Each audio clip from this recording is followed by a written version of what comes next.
And the way of course, I got a job in a five and dime store called King's over there in Preston. And I'd have to borrow Mom and Dad's car. Finally got a ride with somebody that went over every day.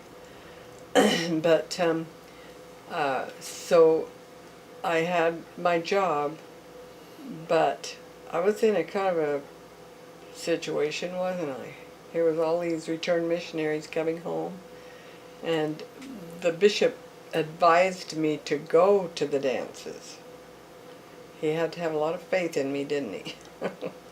Because there's a lot of There were returned boys there that would missionaries. love to have attached themselves to this gal.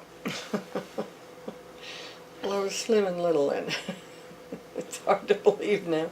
But anyway, and so I went, and I enjoyed it because I loved dancing anyway, and we could laugh. And I usually my partner that went together with me is a school teacher. She was an old maid school teacher.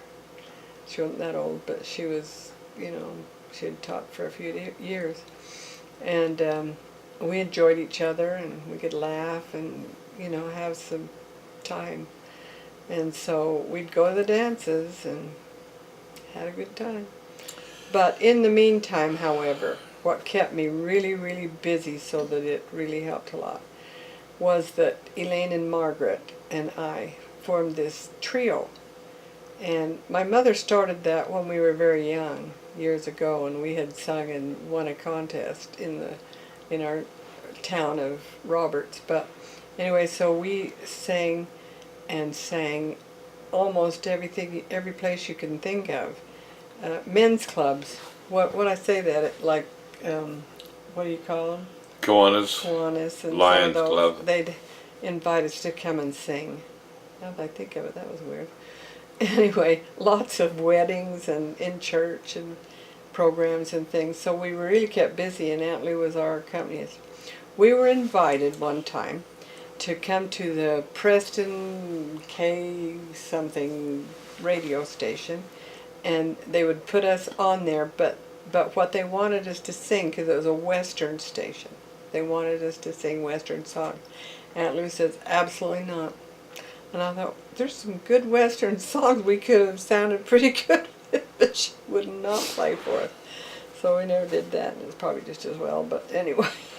So we had that kind of thing going, and it kept us really busy, so that it was, the time went better than it would have. So then he came, and this time I was in a yellow coat. Do you remember that? Yeah. While I was in Blackwell for that month working with Elder Dew, we had a lady and her husband lived there that she worked for the telephone company.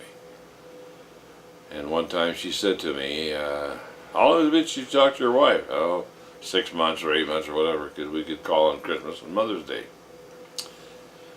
She said, would you like to talk to her on the phone? Won't cost you a dime. She says, you call me, go to a phone, call me at midnight,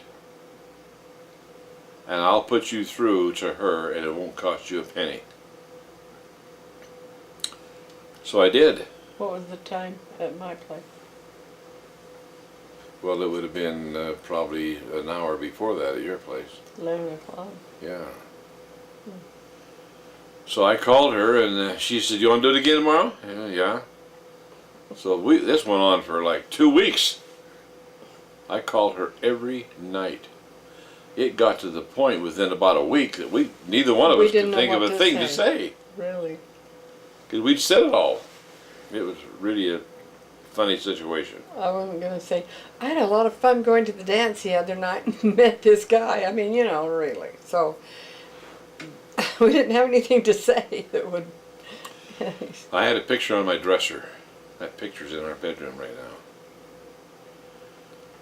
Picture of her. And I looked at that 40 times a day. I got to the point where I could not remember what she looked like.